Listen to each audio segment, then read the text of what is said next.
Just a heads up for any of you that feel like you may have missed something in this broadcast you want to go back and watch, or there's something you can't make out or doesn't look clear, please come. You can see the broadcast streaming or download it in its entirety at fantasysportpros.com.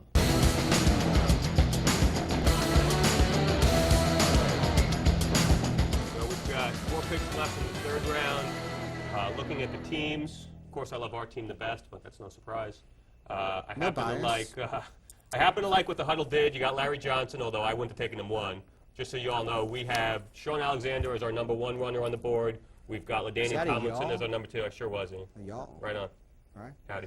And we've got Larry Johnson as our number 3.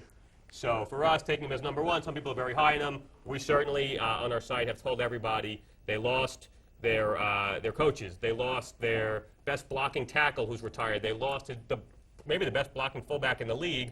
We don't know how we can reproduce the same stats without any of that stuff. Right. So, well, I look at it like an ice cream sundae. You know, you have an ice cream sundae. You have hot fudge. You have walnuts. You have sprinkles. You have a cherry.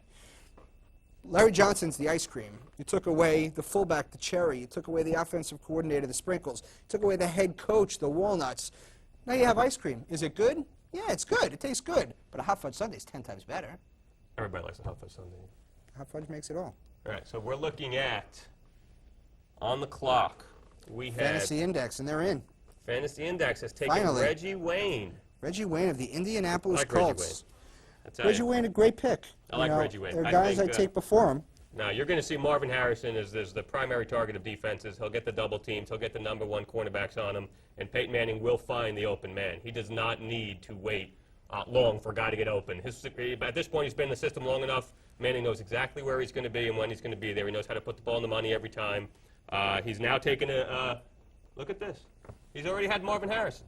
He's now drafted Marvin Harrison and Reggie Wayne. I wouldn't even think of someone doing that. Now, that's interesting. That's something that I've done in the past with It's two sixth and two seventh receivers round. from the same team. I mean, how can you do that? But I tell you, Hey, it's a high-powered offense, but I mean, if the Colts go in and they That's score, 14, 17 points, you're going to lose that week. all right, week 6 is bye week. He's going to have his Colts off. Hopefully, we're playing in week 6. That'd be nice for us. He's going And to sit 2 of his first 3 rounds. ESPN's in, John. ESPN is in.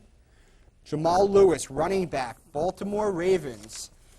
You know, we said it, running backs get real thin and people start to do, they start to reach. That's our, they just signed Mike Anderson in the offseason, who had a huge year with the Broncos last year. Lewis is injury prone, doesn't catch a lick. I don't get that one as your third running back.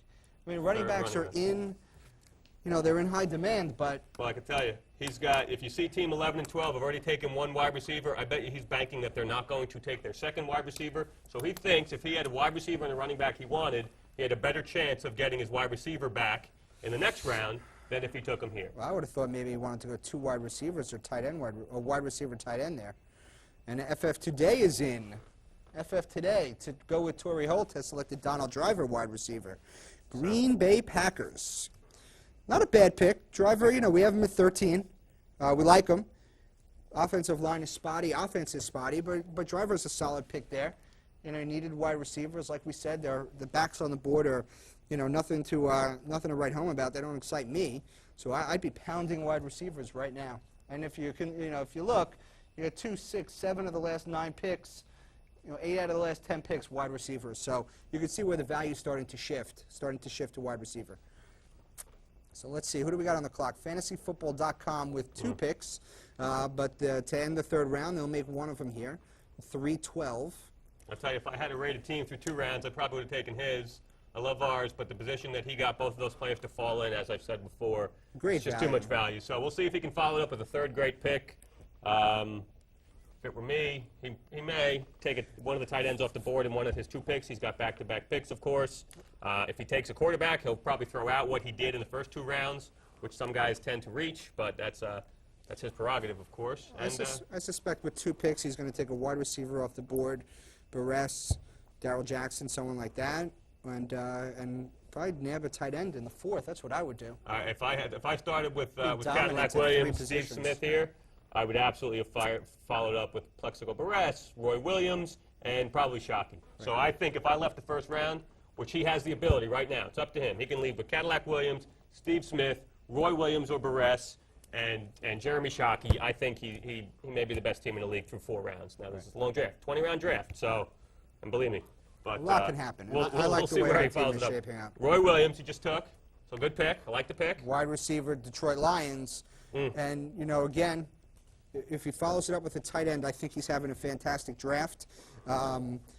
We have a theory, the stud tight end theory, and in a 1 point per reception league, there are about 4 or 5 good tight ends. And after that, the drop-off is huge. So if you get one of those top 4 or 5 tight ends, you're in a better position. But, I mean, let's just look back at round 3, John. You know, basically more of the same in round 2. We didn't get the quarterback. We got the tight end. Antonio Gates is head and shoulders above the other tight ends. If he doesn't go there, he goes to us at 6 or someone else in between. And you got a lot of the wide receivers to come off the board. So you can see, you can look at teams like ESPN.com. You know, we're going to start to see some wide receivers here. These teams with 1 runner, Draft Sharks, us, Fantasy Football Champs, FF Today, FantasyFootball.com. You're going to see tight ends and some backs come in 6, 7, and then we'll start to sprinkle the quarterbacks in. But so far, some surprises. Can we take a time out for a second? Sure. Let's just comment on how well Vanessa has done with sticking the stickers exactly in the squares. They're pretty straight. I got to tell you, I've been to a lot of drafts, and I've never seen the stickers so straight. Fantastic And we're going to take job. a quick time out here in between rounds. We're going to do a little recap. We're going to go through everything we can. We're going to show you the teams, and let's take a quick break, and we'll be back with round number 4.